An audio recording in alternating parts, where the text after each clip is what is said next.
First of all, can I also join with others in acknowledging the traditional custodians on the land on which we're gathered, the Gadigal people of the Eora Nation, and pay my respects to elders past, present and emerging.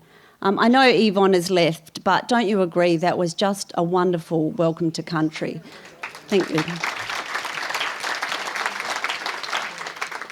To the Premier, Minister Goward, and can I also acknowledge the Deputy Premier who has joined us, the Honourable Troy Grant, to my other ministerial colleagues and parliamentary colleagues as well. But particularly, I do want to acknowledge all of the nominees and finalists that have joined us here today, and also all the local Women of the Year. You are just simply extraordinary people.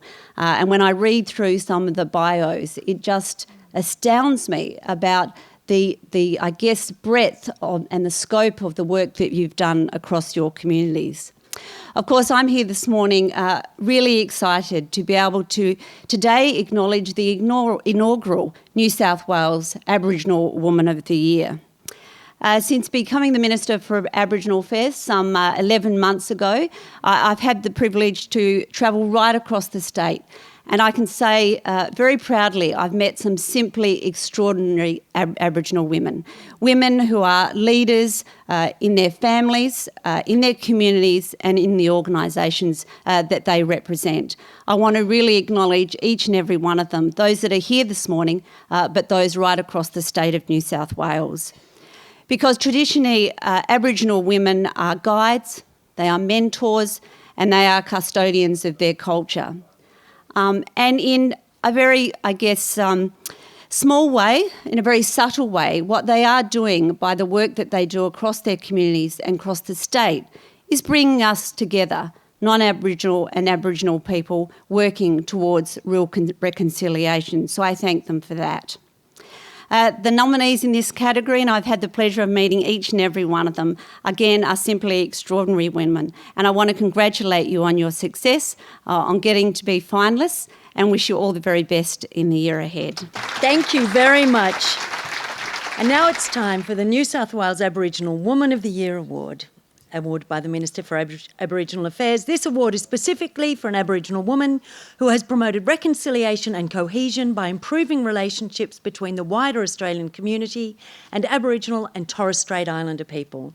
This could include Aboriginal women working in any sector or field such as business, government, community or academia. So let's have a look at our finalists up on the board as we welcome them to the stage. Presenting the finalists in the New South Wales Aboriginal Woman of the Year Award for 2016. Dana Clark. A Worimi woman, Dana is the CEO for Burundali Aboriginal Corporation. She is recognised within the industry and her community for her passionate advocacy for the needs of Aboriginal children in out-of-home care. Kirsty Parker. Kirsty is a Yuwalari woman who has more than 25 years' experience in community leadership roles, including co-chair of the National Congress of Australia's First Peoples. Kirsty works passionately for equality, justice and recognition of the rights of Indigenous Australians. Rhonda Bradley. An active community leader, Rhonda promotes reconciliation and cohesion by sharing cultural knowledge through stories and artistic expression. Rhonda has started an Aboriginal women's movement named Strong Sister, supporting women of all ages. Nikita Ridgway. Nikita is a successful entrepreneur who has pioneered startups in design, art, music and sport. An advocate for women in business, Nikita provides a strong role model for youth in her community.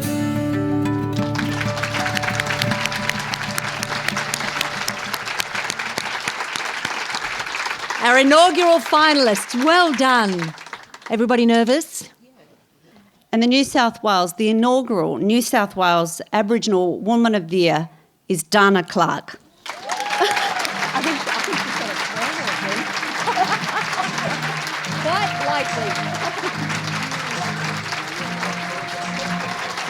likely. You look like a tough cookie, but I can see some tears going on there.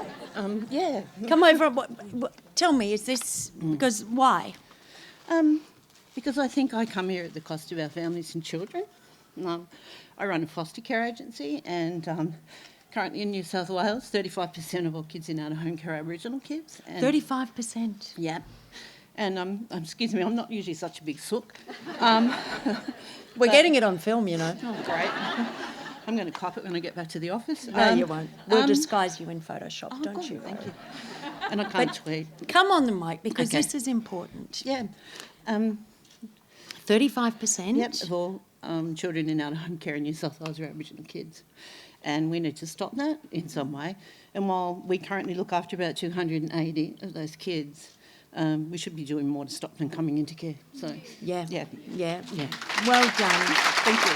Well, you must be proud for everyone in your team as well. I probably just want to acknowledge my other sisters, though. that are Yes, up here. definitely. And, yeah. Yeah, I think And I that's- think Chris said you're not allowed to say that someone else should have won it. She said that last night. So, yeah. So thank you very much. Well done.